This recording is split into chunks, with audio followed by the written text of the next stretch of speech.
Bom dia, boa segunda-feira para você. O Mais Vida de hoje já está no ar.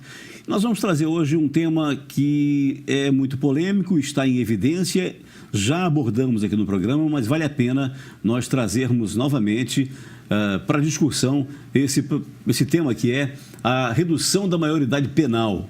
Eu convidei para esse programa, para falar sobre esse assunto, o professor Júlio Esteves. Ele possui graduação em Filosofia pela Universidade Federal do Rio de Janeiro, mestrado em Filosofia pela Universidade Federal do Rio de Janeiro e doutorado em Filosofia pela Universidade Federal do Rio de Janeiro também. Com bolsa de doutorado na Alemanha, atualmente é professor associado da Universidade Estadual do Norte Fluminense Darcy Ribeiro. Tem experiência na área de filosofia com ênfase em ética e filosofia política e filosofia da linguagem, atuando principalmente nos seguintes temas: liberdade, natureza, lei moral e fundamentação do Estado moderno e o problema da possibilidade da linguagem privada. Já o nosso segundo convidado, o pastor Alonso Colares, ele possui graduação em Teologia pela Faculdade Única ou Unida de Vitória e pela Faculdade Batista do Estado do Rio de Janeiro. Especialista em Filosofia da Religião pela Universidade Federal do Espírito Santo, UFES, Universidade Federal do Espírito Santo, e mestrando também em Cognação e Linguagem pela Universidade Estadual do Norte Fluminense, UENF. Atualmente é pastor da Igreja Batista de Veracruz, Campos, e professor de Teologia da Faculdade Batista do Estado do Rio de Janeiro. É membro pesquisador de projetos de extensão universitária sobre o ensino de filosofia do nível médio. Pesquisador ligado ao grupo de pesquisa do CNPq, que é o problema da justificação moral do Estado. Portanto, maioridade penal é um assunto que interessa a todos nós. E vamos começar, então, dando bom dia ao professor Júlio Esteves. Bom dia também ao pastor Alonso Colares. Bom dia, professor. Bom dia. Pastor Alonso, bom dia. Bom dia, Marcos França. Bom dia, professor Júlio. É um prazer imenso estar aqui novamente. Justamente. Prazer todo nosso.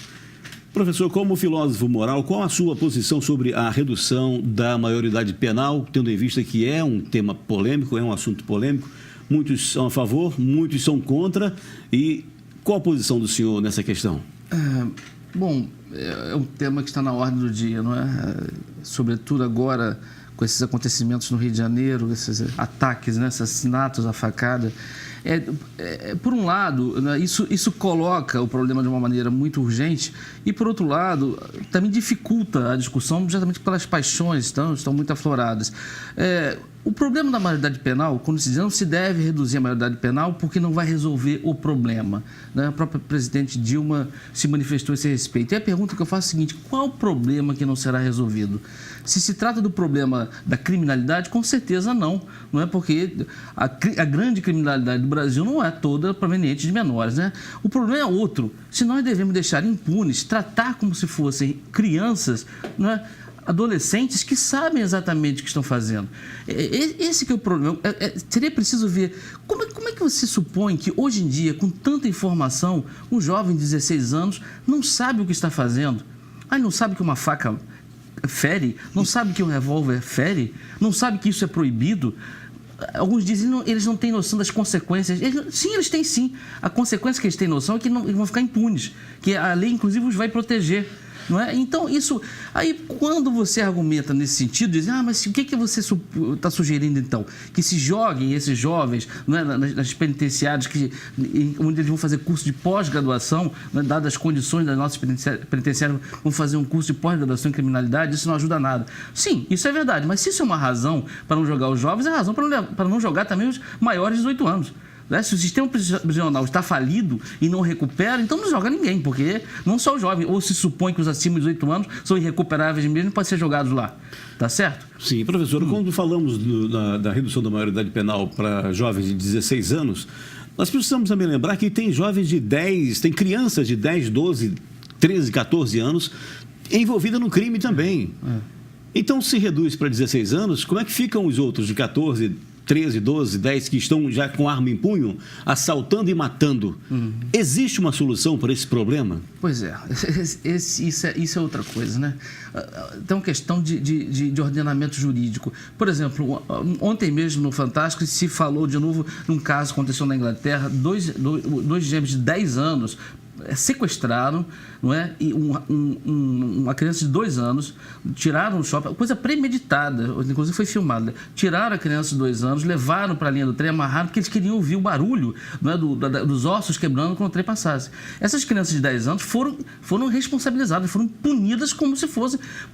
Mas o que acontece? Lá no sistema, no ordenamento jurídico inglês, o juiz tem um espaço de discrição, ele pode decidir. Aqui nós somos muito legalistas, não é? Pega assim, recentemente um rapaz que estava com 17 anos, há poucos dias de completar 18 anos, cometeu um crime bárbaro, não é? Roubou um celular do rapaz, o rapaz deu o celular e matou o rapaz assim mesmo, sabendo exatamente que dali a alguns dias ele já sofreria outras consequências. E o juiz aplica a lei mecanicamente. Ele não tinha menos de 18 anos, então tal o procedimento. Quer dizer, o juiz aqui não tem um espaço para de decidir, para refletir sobre as circunstâncias específicas do caso. Então, você tem razão. Se é reduzido para 16 anos, nós continuaremos tendo problema na medida em que realmente já está acontecendo isso. Com menor certeza. de 14. Eu vi uma reportagem também que um jovem de 10 anos, 12 anos, né, quando estava sendo preso, e na mão dos policiais ele falou assim, não tem escola para mim, não tem escola para mim. Não é bem assim, eu acho que tem escola, só que o governo precisa estar mais aparelhado para dar uma melhor qualidade de vida a essas crianças que poderiam estar na escola em tempo integral, o que não acontece no nosso Brasil, né? É melhor ter uma criança numa escola em tempo integral do que ter uma criança num presídio, né, aprendendo que o presídio é uma escola péssima, mas que ensina só coisas ruins. Uma criança dessa num presídio seria mais estrago ainda para a vida dela, é o que nós pensamos. Agora, professor, as pessoas contrárias à redução da maioridade penal, elas afirmam que apenas 1% dos 21 milhões de jovens brasileiros cometem crimes violentos. Não seria um forte argumento contrário à redução também? Antes de mais nada, essas estatísticas, o repórter da Veja mostrou, essas estatísticas são totalmente furadas, porque a maior parte dos homicídios sequer são apurados, os culpados. Então, com base em que chega esse número? Não é? Então, se você pensar que 90% talvez fiquem sem apuração, como é que você não sabe se desse universo 90% não tem crimes cometidos por jovens, né? Mas esse não é o ponto, Eu acho que nós temos que incutir uma cultura da punição e não da impunidade que nós temos. Esse que é o problema, sabe? Nós temos que... Porque essa questão, a pobreza... É uma tese de que a pobreza, a falta de escola, a falta de oportunidade leva a isso, não é? E aí você faz uma estatística e vê que a maior parte dos jovens envolvidos nessas coisas realmente estão nessas condições.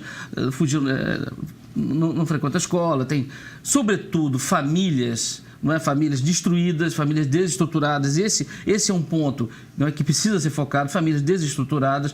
É verdade, mas a estatística tem que ser feita é a seguinte: vamos ver no universo de 100% de adolescentes que estão nas mesmas condições, quantos deles se transformam em bandidos?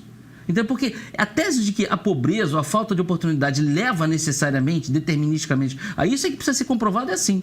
Entende? Pastor Alonso Colares, o senhor não acha que o Brasil é um país de hipocrisia? Porque outro dia um repórter, no seu programa de televisão, ele estava reclamando e contrário ao que acontece no Brasil, de que a justiça é falha e solta rapidamente aqueles que cometem delito.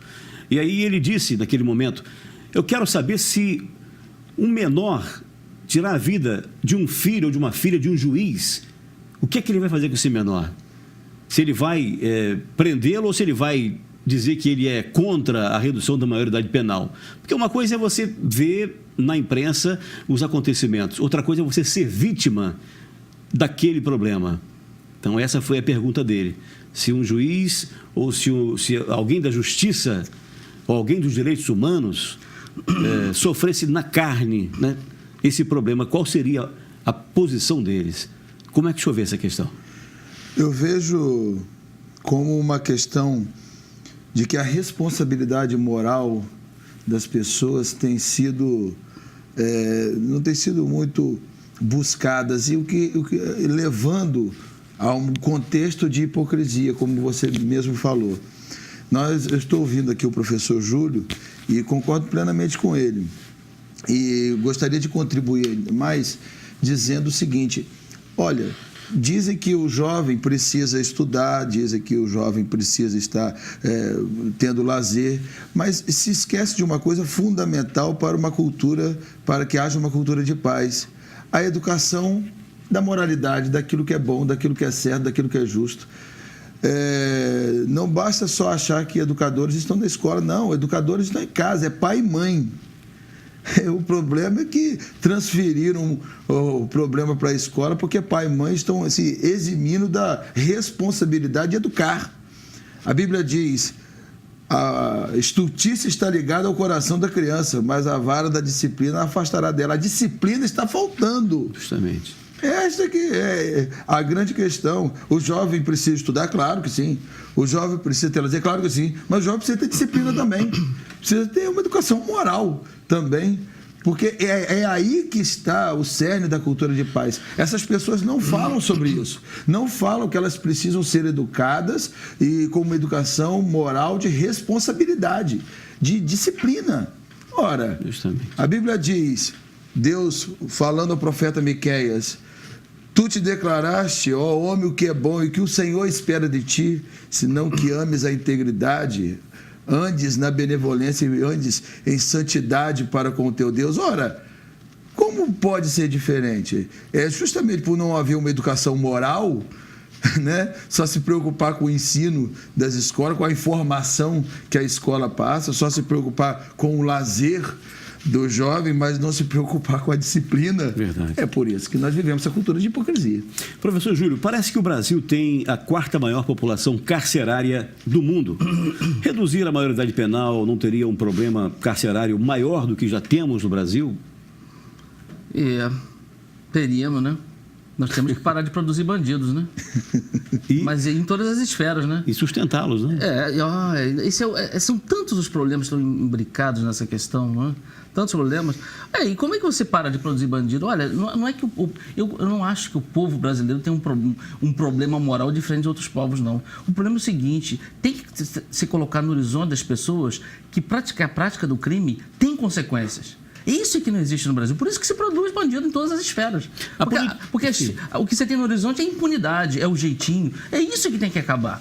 Entende? Essa ajuda que o governo dá ao presidiário, né, para que ele sustente a família enquanto está preso, isso não é uma incoerência? Esse é um escândalo.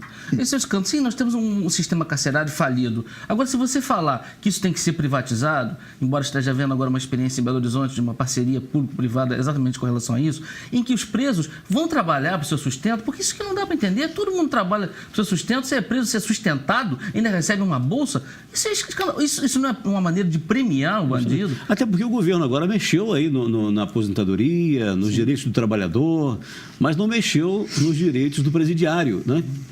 Com redução do valor ou com a retirada desse benefício. Parece que isso motiva mais o bandido a estar dentro da cadeia, porque ele sabe que vai ter alguém sustentando a sua família com o salário que o governo dá, que é de quase R$1.000. Né? Bom, como a Bíblia encara a responsabilidade moral do homem, pastor? Dessa mesma maneira, e desde a mais tenra idade.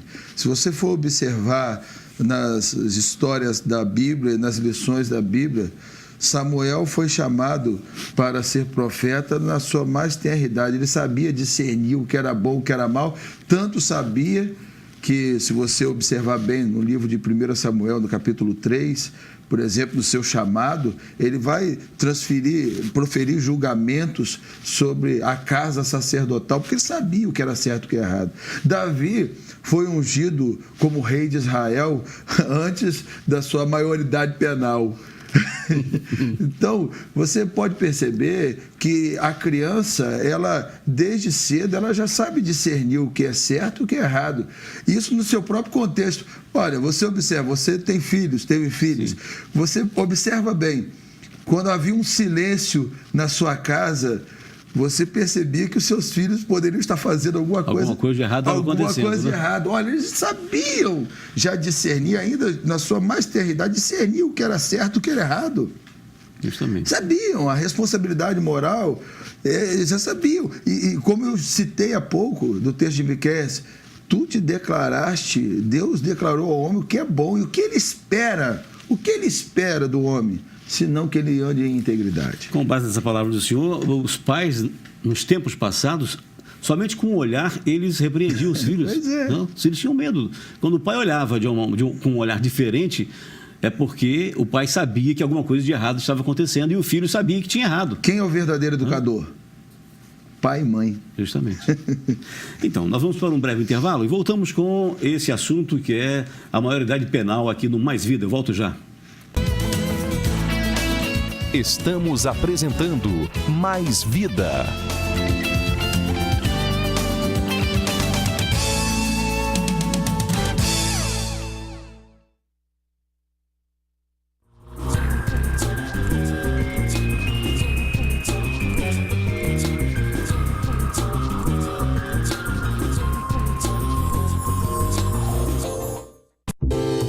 Chegou a Campos o Barbershop, uma barbearia tradicional que não abre mão da tesoura, navalha, muito menos da toalha quente e também oferece uma variedade de serviços modernos, todos muito bem acompanhados de um bar. Agora os homens possuem um local exclusivo de fácil acesso para ficar à vontade, bater aquele papo e cuidar da aparência. Venha nos conhecer. Rua Marechal Deodoro, número 38, telefone 2723-6629. Barbershop by New Richard, 30 anos de tradição.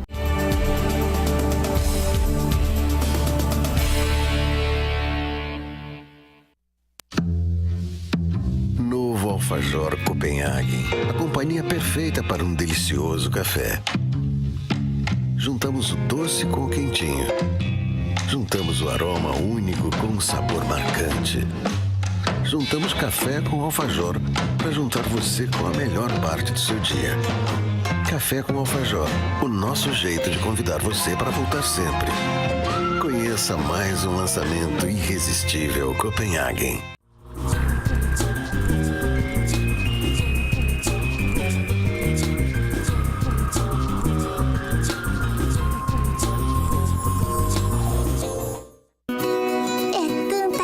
Pra convidar e eu ainda nem tenho onde fazer minha festa. Ai, ai, ai, e agora? Calma, Xuxinha. Com a Casa X, todo mundo pode ter a festa dos sonhos. Nossa, que demais! Cenários, atendimento, alimentação balanceada, brinquedos inovadores e muito mais.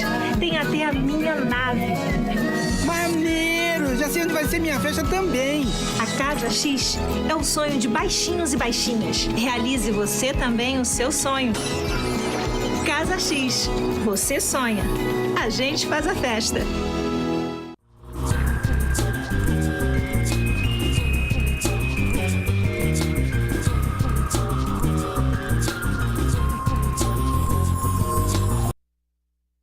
Inspirado em você, nos seus melhores momentos. Inspirado em você, porque você merece ser feliz. Aqui é o melhor lugar pra gente se encontrar. Comigo você pode contar, sempre que precisar. Vou levar shopping, inspirado em você.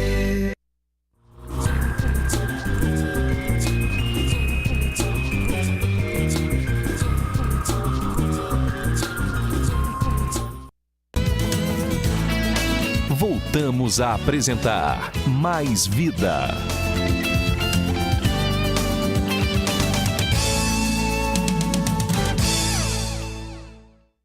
Estamos de volta com Mais Vida pela TV Diário de Campos, canal 13 da VerTV e 26 da Blue. E você também pode nos acompanhar pela internet www.tvdiariodecampos.com.br. Nossa página no Facebook é facebook.com/programa Mais Vida. E o nosso telefone para você enviar sua pergunta, sua sugestão é 998340965. Lembrando que o nosso e-mail para você também enviar sugestão de pauta é o maisvida@tvdiario.gmail.com. Hoje eu converso com o pastor Alonso Colares e com o professor Júlio Esteves aqui sobre o tema maioridade penal. Bom, não seria contraproducente colocar um jovem de 16 anos na mesma cela de um adulto, digamos, com 30 anos de experiência na bandidagem, por exemplo? Um jovem de 16 anos, na mesma cela que está há 30 anos na prisão, seria uma incoerência? Seria uma falta de, digamos, de solução para tirar esse menor da criminalidade? Professor? Seria contraproducente, né? Sem dúvida. Mas isso não quer dizer que o infrator menor tem que ter o tratamento que tem hoje, né? As chamadas medidas socioeducativas, em que, dependendo do crime que cometer, eles ficam no máximo 3 anos, não é? Reclusos. Instituições que também não são grande coisa, não é? Isso também, se fala do sistema prisional, o Degas está numa crise aqui agora, não precisa nem longe, não é? Passa na televisão todo dia. Então, tem que ficar claro que aquilo é uma punição. A própria ideia de socioeducativa, me parece que traz embutido um erro de avaliação. A ideia de que, quer dizer, o menor infrator, ele é vítima da sociedade, ele é vítima do sistema. Há muito essa ideia, sabe? Acontece muitas vezes isso, quer dizer, esse médico aí que foi esfaqueado. Saiu uma reportagem no Extra mostrando a vida do garoto. Foi abandonado, que matou, teria matado, né? Segundo indica o médico, não é? Ele foi abandonado pela mãe, não conheceu o pai, saiu da escola, a escola desistiu dele, ele desistiu da escola. E a reportagem tinha uma tendência de dizer o seguinte: o médico, a vítima, na verdade, é culpado, porque faz parte de uma engrenagem, que é aquela sociedade, que empurra o infrator para aquilo. Isso não é verdade. Por isso que eu disse, se pobreza levasse a criminalidade, a gente não podia botar o pé fora da porta, porque no Brasil a esmagadora maioria é de pobre. Então é isso. Olha, e você tem casos de... Outro dia mesmo, Karl Marx, né, um jovem estudante de pedagogia, filho de classe média, ele optou pela vida do crime. É uma questão de opção, sabe? E por que uma opção? Porque no horizonte não existe a punição, sabe? Quando a sociedade coloca no horizonte das pessoas, independente de sua classe social e econômica, a punição, as consequências negativas dos seus atos, as pessoas vão pensar 10 vezes antes de cometer o crime. O problema é que o crime está compensando no Brasil. É verdade. Nós comentávamos aqui internamente, em off, de um vídeo que circulou na internet de um garoto que abusava da professora, jogava os livros da professora no chão, batia na professora. Isso circulou, está circulando na internet. Agora, de quem é a culpa? É do professor que não pode punir o aluno ou dos pais? Esse aluno deveria ser expulso da escola, professor? Pode ser o pastor? Olha, no fundo está o tal do ECA. É engraçado até, a denominação Estatuto do Adolescente, né? O ECA desautorizou todo mundo, inclusive os próprios pais, né? Eu canso de ouvir a minha namorada queria dar um corretivo no filho de 12 anos. Ele disse: se você me bater, eu vou no Conselho Tutelar. Isso não é só um caso, não. Isso está acontecendo demais. Eles têm... Então, dizer que eles não sabem o que estão fazendo, eles têm consciência de que a lei está dando para eles, né, uma indulgência, uma possibilidade. E também, então, esse ECA é uma coisa que te tirou autoridade de pais, de professores. É um problema sério. Justamente. Pastor Alonso, essa lei da palmada já foi aprovada. E isso é uma aberração, né? Porque contra o abuso já haviam leis específicas para regulamentar, para que não houvesse abuso. Agora, na verdade, isso tudo faz parte de um plano de quanto maior a intervenção do Estado na vida das famílias. Porque nós sabemos que a família é a célula máter da sociedade. A família é algo fundamental. A sociedade só está do jeito que está porque as famílias estão enfraquecidas. Aquilo que antes eram os valores que antes eram muito importantes para a vida da família, hoje não sendo mais, se tornando comum, não normal, mas se tornando comum, a sociedade também acaba tendo um relaxamento moral, porque se a família teve um relaxamento moral, a sociedade, consequentemente, vai ter. Nós vemos isso, por exemplo, sendo refletido nas igrejas, nós vemos esse relaxamento moral sendo refletido justamente porque as famílias elas estão enfraquecidas. Parece que há um movimento, inclusive em Brasília e no Senado, do enfraquecimento da família, diante de muitos projetos que estão sendo aprovados lá, inclusive um deles é esse projeto. Tem muitos projetos hoje que estão realmente tirando o poder da família de cuidar dos seus filhos, de ensinar os filhos. Agora você não pode mais dar uma palmada no filho ou chamar a atenção do filho, que pode ser crime, você pode ser penalizado. Se um vizinho ouvir eu batendo no meu filho, eu posso ser denunciado e ser preso. Isso é uma incoerência, um absurdo tremendo do que está sendo aprovado em Brasília. Precisamos estar atentos também a esses projetos que estão aprovados lá, né, pastor?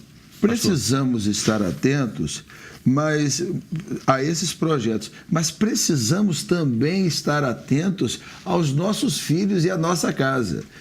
Nós precisamos estar atentos a esse projeto, mas precisamos também estar atentos ao que o nosso filho está assistindo, precisamos estar atentos também aos valores que estão sendo passados para nossos filhos, precisamos estar atentos também às amizades que os nossos filhos estão tendo, precisamos estar atentos ao que está sendo ensinado nas escolas, porque muitas vezes acontece uma doutrinação nas escolas totalmente incoerente com os valores universais e eternos. Precisamos estar atentos a muitas coisas. Quem tem a responsabilidade de ter um filho tem que também, quem deseja ter um filho, também tem que ter a responsabilidade de todas as prerrogativas e todas as atribuições que um filho acarreta. Precisamos estar atentos a tudo. Talvez, se os pais de hoje estivessem atentos a essas coisas, não criariam pessoas que fariam as leis lá na frente. Justamente. Professor Júlio, não seria melhor dar oportunidades para que esses jovens não abraçassem o crime?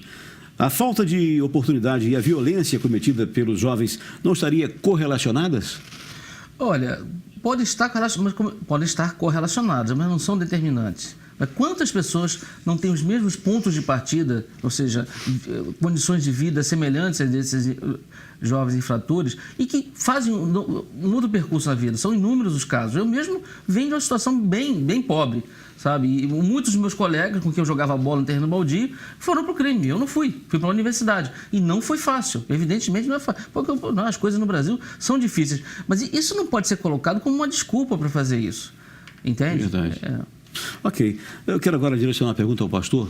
Pastor, qual a importância da relação familiar para o desenvolvimento de jovens não violentos?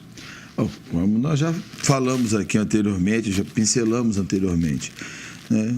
Primeiro, uma educação moral dentro de casa. Exemplos. O exemplo, como se diz no senso comum, o exemplo arrasta. Ora, se você tem pais irresponsáveis, qual é o resultado disso? Os filhos estão vendo a irresponsabilidade dos pais e automaticamente vão ser irresponsáveis. Se eles forem irresponsáveis na concepção do próprio filho, ele vai gerar, através das suas atitudes, dia após dia, atos de irresponsabilidade, e o filho vai assistir essas responsabilidades. Se você tem um pai que não assume seus compromissos, se você tem um pai que não assume suas responsabilidades, o que se esperar de um filho em que o pai não assume sua responsabilidade? O que se esperar de uma filha cuja mãe não assume suas responsabilidades no lar? Por que você vai esperar?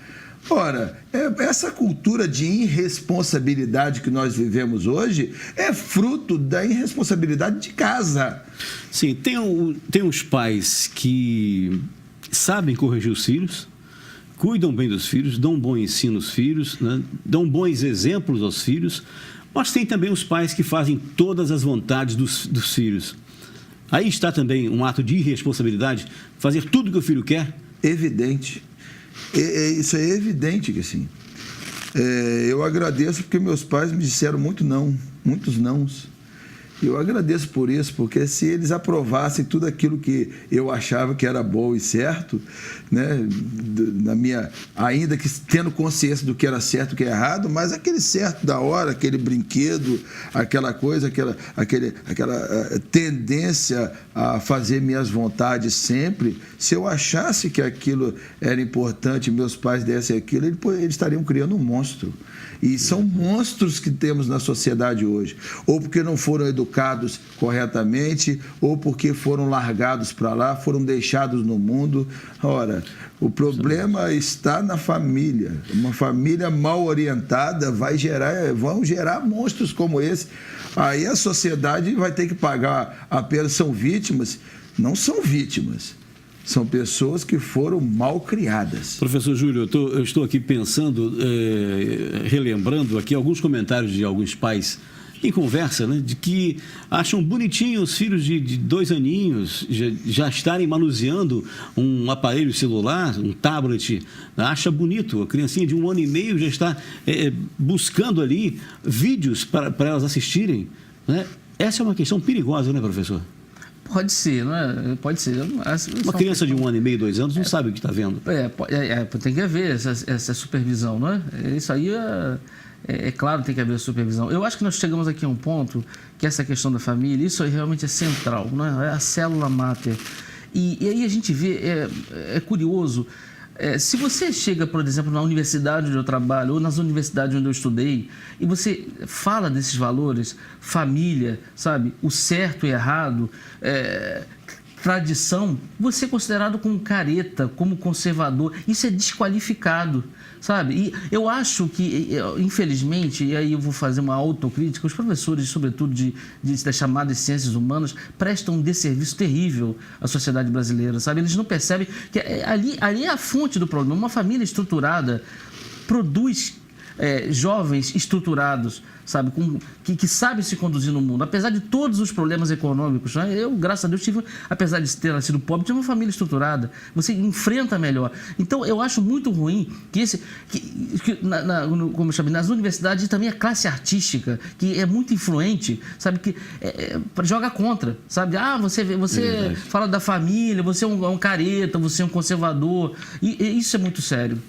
É verdade. Bom, professor, nós vamos agora então chamar um intervalo e voltaremos daqui a pouquinho com o último e terceiro bloco do programa para finalizarmos o Mais Vida de hoje falando da redução da maioridade penal e de família aqui no programa. Eu volto já já. Voltamos a apresentar Mais Vida.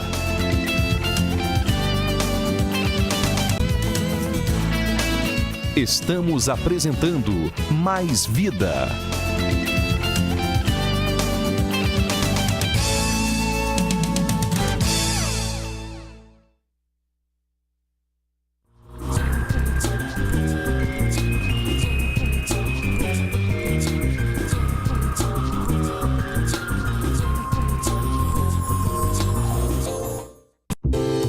Chegou a Campos o Barbershop, uma barbearia tradicional que não abre mão da tesoura, navalha, muito menos da toalha quente, e também oferece uma variedade de serviços modernos, todos muito bem acompanhados de um bar. Agora os homens possuem um local exclusivo de fácil acesso para ficar à vontade, bater aquele papo e cuidar da aparência. Venha nos conhecer. Rua Marechal Deodoro, número 38, telefone 2723-6629. Barbershop by New Richard, 30 anos de tradição.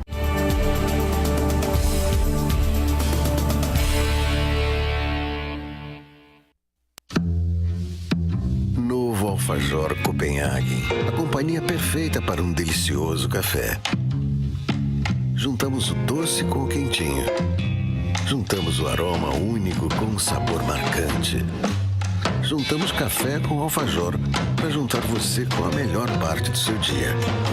Café com alfajor, o nosso jeito de convidar você para voltar sempre. Conheça mais um lançamento irresistível Copenhagen.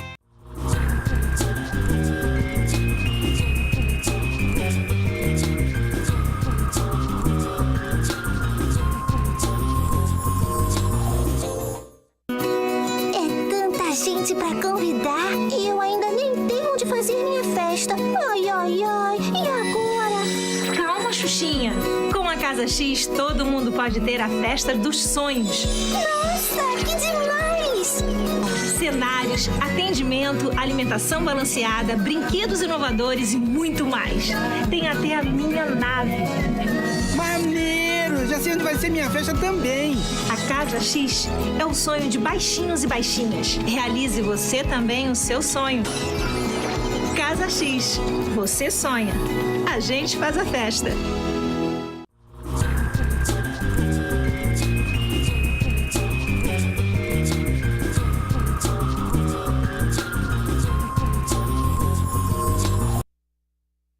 Inspirado em você, nos seus melhores momentos.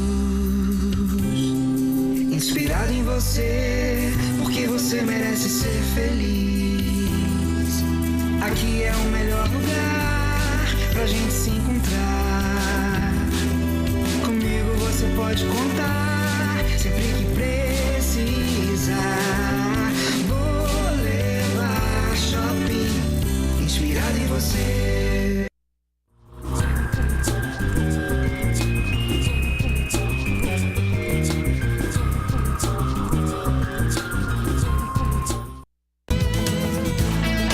Voltamos a apresentar Mais Vida.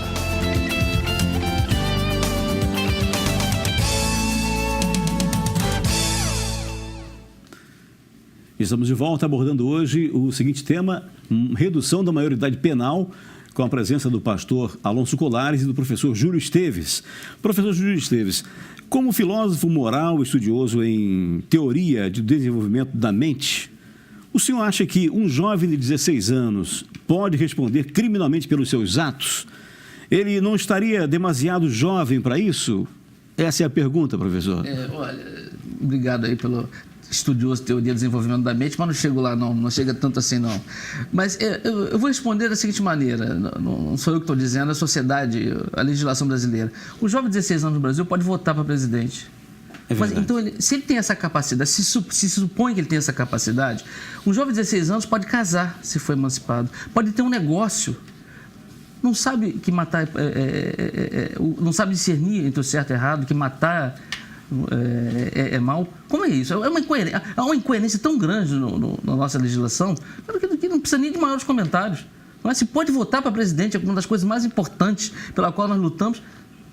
É incoerente isso, não é? Na verdade, as leis do nosso país estão bem ultrapassadas, né? É preciso uma reforma, é preciso uma mudança, né? É preciso que se crie presídios onde ofereça ao presidiário um trabalho, até um trabalho forçado, para que ele saiba que ali ele não vai estar apenas comendo por conta do governo, ele vai ter que produzir, vai ter que trabalhar e aprender uma profissão. Não seria essa uma solução para o sistema prisional no nosso país? Eu concordo. Se fala que na prisão deve haver uma reeducação do preso, essa é uma das finalidades da punição segundo o sistema jurídico brasileiro. Uma das coisas que ele tem que aprender é isso, não é? Que para viver tem que trabalhar. Porque muitos pararam lá porque não reconheceram essa verdade universal. Não é? Então, faça assim, ensina-se, olha, vamos trabalhar, você vai ver que é até bom, né, sabe? Honra a pessoa. Mas é engraçado, né? Se coloca lá, né, como se fosse realmente depósito de gado, justamente, né? E gera uma despesa maior para o próprio contribuinte, não gera benefício nenhum para o preso, nem para a sociedade. Justamente. E quando o governo investe tão pesado, né, no sistema prisional, no caso, para cuidar ou para manter esses presos lá, ele deveria também fazer algo para que o governo tivesse um gasto menor com o seu próprio trabalho. Eu acho que a minha ideia seria essa. Bom, mas como eu estou entrevistando, eu quero saber a posição de vocês, dos senhores. A solução não seria uma reforma ou uma reformulação do Estatuto da Criança e Adolescente com punições mais rígidas, mas sem mexer na redução da maioridade penal? Não seria essa talvez uma solução? Eu acho que não escapa dessa questão da redução da maioridade penal. Esse Estatuto da Criança e do Adolescente tem que ser repensado, porque está dando poder a essas crianças, a esses adolescentes, um poder que eles não sabem jogar com isso. Então, isso foi um erro. Me parece que isso foi um erro sério. Isso tem que ser reformulado.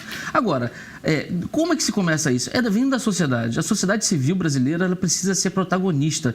Como disse aqui o meu colega, o Alonso, infelizmente no Brasil, a sociedade está sendo absorvida pelo Estado. Essa questão mesmo, né, a educação, que era uma coisa da família, que devia ver de casa, o Estado está tomando a si essa responsabilidade. Isso é muito sério, muito sério. Sim, vamos buscar aqui uma pergunta com relação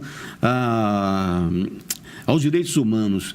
Como é que o senhor vê essa questão dos direitos humanos defender apenas o que se cometeu o delito, e muitas vezes a família que é vítima desses bandidos jamais foi procurada pelos direitos humanos?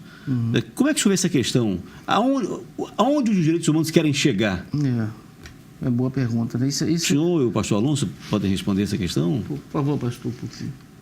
Os direitos humanos, eles, na minha modesta opinião, estão sempre relacionados à figura humana, à pessoa humana, mas no sentido do seu cuidado e na proteção de coisas que são universais e fundamentais para a manutenção da vida, a manutenção da existência humana. Tá, mas quem foi vítima desses bandidos não tem, né?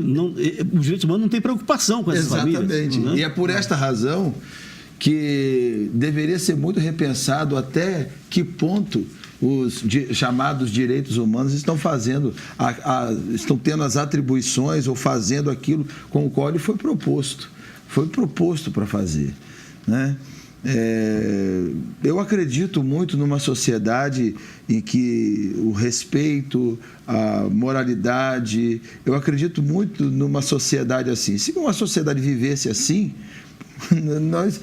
os direitos humanos eles seriam plenamente satisfeitos se a sociedade vivesse assim. É uma pena que não vive assim e traz uma ideia de direitos humanos equivocada, porque, como você bem falou, quer dizer, o assassino ele é protegido muitas vezes pelos órgãos de direitos humanos e a vítima e os familiares da vítima sequer são procurados. Sabe por quê? Existe uma inversão de valores na sociedade, um esfacelamento de princípios morais universais, que é aquilo que os direitos humanos deveriam defender. Justamente. Os princípios morais universais. Né? Quando não há isso, né? Quando o assassino se torna vítima, aí... É verdade. Você de casa que está participando conosco, mais uma vez está liberado o nosso telefone, 998-340965. Ainda antes do encerramento do programa, vou trazer um clipe para você acompanhar aqui com a gente o final do programa. Mas eu quero ainda continuar aqui perguntando ao pastor, como podemos estimular uma cultura de não violência, pastor? Volto a tocar na mesma tecla, porque para mim ela é fundamental. Não basta dar ao jovem oportunidade da escola, porque a escola informa. Não basta, ela somente informa, ela tem essa capacidade de informar. Não basta somente dar oportunidade de lazer, porque isso dá ao jovem somente uma oportunidade de expressar seus sentimentos, mas a coisa fundamental para que se haja uma cultura de paz é que seja fomentado dentro da família uma cultura de respeito ao próximo, de respeito à pessoa. Se isso acontecer, haverá uma cultura de paz, isso é óbvio, é evidente. Se você respeitar as pessoas que estão próximas a você, se você respeitar as pessoas que fazem parte do seu convívio social, olha... citando o apóstolo Paulo na sua carta aos Romanos no capítulo 14, olha, toda a lei se resume no amor. Se eu amo, eu não mato. Se eu amo, eu não adultero. Se eu amo, eu não furto. Tudo se resume em amarás o teu próximo como a ti mesmo. Toda a lei se resume em amarás o próximo como a ti mesmo. Se houver isso, você quer cultura de paz maior do que uma cultura de amarás o teu próximo como a ti mesmo? A cultura de paz. Bom, esperamos ter contribuído para você que está aí assistindo a nossa programação com esse assunto tão importante que é a redução da maioridade penal. Eu quero aqui agradecer ao professor Júlio Esteves e o pastor Alonso Colares e as considerações finais do senhor, professor. Olha, nós estamos vivendo uma situação muito grave no Brasil, não é? Nós temos uma crise política, uma crise econômica, uma crise ética, uma crise moral.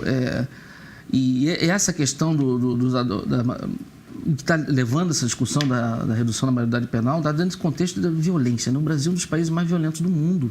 Então, são 60 mil homicídios por ano. Se você somar os que morrem também nas estradas, chega a 110 mil. Isso é uma máquina de moer carne. Não é isso? Tem que haver um basta nisso. E uma das questões é isso, a falta da punição no horizonte, da responsabilidade. O sujeito pega um carro, não é? E bate, e mata, e sai correndo. Paga confiança, acabou. Paga confiança, acabou. Quer dizer, é a banalização da vida humana. Né? Isso é uma coisa muito séria. Muito séria. Pastor Alonso Colares. Olha, quero mais uma vez agradecer essa oportunidade tão rica de estar aqui nesse programa, no programa Mais Vida. Eu quero agradecer a todos aqueles que viram esse programa e atentaram para os preceitos aqui. E gostaria de, mais uma vez, refletir sobre uma sociedade em que a família é valorizada, é respeitada, é direcionada para a prática do bem. Isso gerará uma igreja forte, uma sociedade forte, porque não tem como escapar. Verdade. Se você tem a responsabilidade de ter filhos e de colocar pessoas, seres humanos no mundo, você tem que ter também a responsabilidade de educá-los para que a humanidade tenha futuro. Ok. Muito obrigado, pastor. Muito obrigado, professor Júlio. Obrigado. A todos um forte abraço, saúde e paz, e amanhã tem mais. Fiquem com o clipe do Dinho Oliveira, Nobre por Teu Sangue. Um abraço. De um simples plebeu, vivendo em terras distantes, esquecido por muitos, rejeitado por muitos, parecia Lodebar, uma vida de desonra,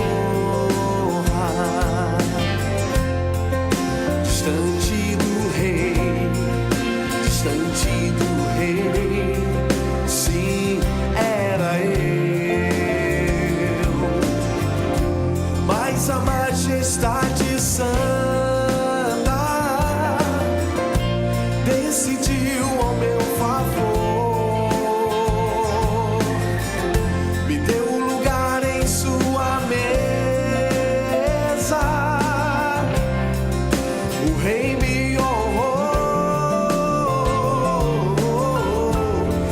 A majestade santa decidiu ao meu favor.